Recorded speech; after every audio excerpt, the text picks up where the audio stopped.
Okay, so women are treated like objects for men to sex with Okay. in the Bible. Okay. Kind of like all the concubines. Uh-huh. They're just around to lay around and be hot, Okay. right? There's also some story about that where it tells dudes, I think it's somewhere, where it tells dudes that, hey, if you see a woman that you like, you can grab her and have sex with her, and then if you don't like her anymore afterwards, you can just get rid of her. That's the story. Anyway. That's not a story. Anyway, why are women treated like sexual objects by men in the Bible a lot? And Okay. why was God okay with it? Okay. Are women treated as sexual objects in Scripture? Yes. Okay. Now, I'm not going to say all the time. I'm not going to say that's definitely not the way God was not okay with it. I think that would not be right. So, one example in Genesis 34. So Jacob has a daughter, and Jacob's daughter is raped. Okay. So she's raped, and by this prince of this other area. Okay.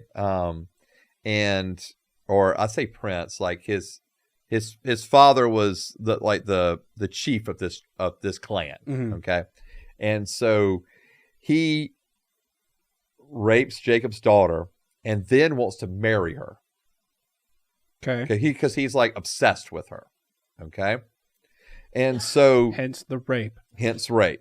And then has the audacity to say, yeah, and I want to marry you now. And so his dad goes to Jacob and was like, hey, my son wants to marry your daughter. And so that'll be $50. Right. So Jacob doesn't say anything about it for a minute. But ultimately what happens is that Jacob's sons get involved. And with the rape? No, okay. With going back to the chief of the father of the son of the father of the guy who raped their sister, and they'll say, listen, we will agree to this marriage. So the sons are like they're acting as if they're speaking for their father. Okay. We'll agree to the marriage, but we cannot allow our sister to marry someone who's uncircumcised. Okay. All right. You can see already where this is going. Uh-huh. And so how they know. and he says, and they're like, listen, you're going to have to be circumcised. Okay. And not only is the guy have to be circumcised, but all of the men in the city have to be circumcised. Okay. All right. So they're going to cut all their dicks off. Okay. For raping their sister. Is that the story? And so chapter 34, verse 25. Mm-hmm. On the third day, when they were still in pain from the circumcision, mm-hmm. two of Jacob's sons, Simeon and Levi, Dinah's brothers, took their swords, went into the unsuspecting city, and killed every male. Sweet. They killed Hamor and his son Shechem with their swords, and they took their sister and went away. So, yeah. Justice. Justice. So all I'm saying here is, even early on, it was not tolerated to just treat women this way. Okay. And in Scripture, the Lord actually gives a command in Scripture in Deuteronomy 22, verses 25 through 26. But if the man encounters an engaged woman in the open country, and he seizes and rapes her, only the man who raped her must die. Do nothing to the young woman, because she is not guilty of an offense deserving death. In other words, if someone rapes someone, mm-hmm. they deserve death. That is the law in regards to, that we have in Deuteronomy. And so obviously the Lord's not okay with just treating women this way. Okay. And I think that's a bigger part that we have to realize, that just because things happen in the Bible doesn't mean that the Lord is condoning all of it. Okay. Like, what we're seeing is the unfiltered history of the people of Israel. And it's not censored, and it's not filtered, and it's not all saying that God is okay with it all. We give this book to kids. We do. Mm-hmm. We do. It's pretty, I mean, like, I guess there's a reason we have children's books, children's Bibles, and you give the kids children's Bibles, because it's only got parts of the stories in there. Because there's some, like, you probably haven't heard us. You probably haven't heard a lot of sermons on Genesis 34. There should be just adult versions with all the rape parts and the sex parts and the naked parts, and right? Bloody parts. Right, but it's, I mean, it's, and skip over all the cutesy crap.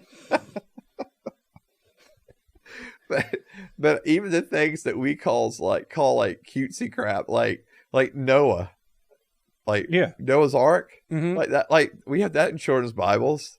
Like, look, kids, there's a Noah, there's an ark. Yeah, some animals on it. It's great. Everyone got murdered. All the animals, 2 by 2. Right. Well, so let's forget the fact that the whole world is drowning. Right. So, and the dinosaurs. Who may or may not have been on the ark. Right. Right. Women. Yeah, we'll stay on topic. Okay. So, but no, unfortunately, you're right. Women are treated like sexual objects in Scripture.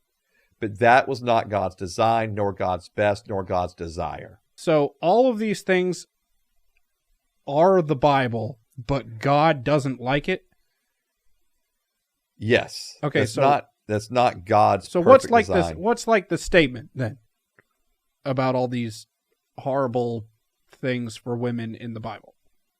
Okay. All right. Like how if I was a woman.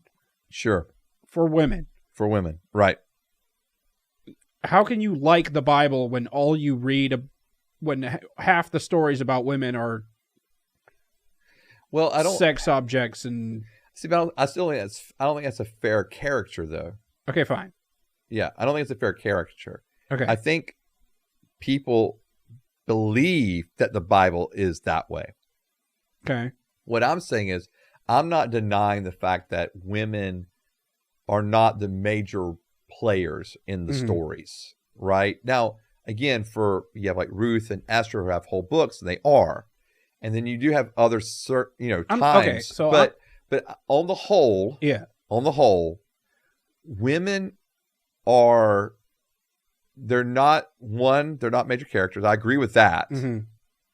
But I don't agree with the fact that they're just treated horribly through all of Scripture. Okay. Because I think we've missed, we've spent most of our time in Old Testament. We haven't even really touched on New Testament. Okay. And I think that is, and I'm not saying things, quote unquote, change. I'm not saying it changes. What I'm saying is, but you begin to see Christ followers treating women in the way that they were supposed to be treated, in the sense of they're part of us. Okay. They are equal with us. They can speak in the assembly. They can prophesy in the assembly. And these things would have never been allowed previously in synagogues. And so, and it's not that Jews were wrong, Christians, but I'm not even framing it that way. What I'm saying is that you had the Old Testament when Jesus came, he began to reverse the curse. The curse that was women are having to be lorded over by their husbands. So childbirth is easy now. No, I'm not saying that. And my wife definitely wouldn't say that. First time I ever heard her cuss is during childbirth. And so when she was giving you. Yeah, pretty much. She actually grabbed my shirt. I probably shouldn't see the rest of the story. And and so, but you're in pain. And but I lost 2 inches that day.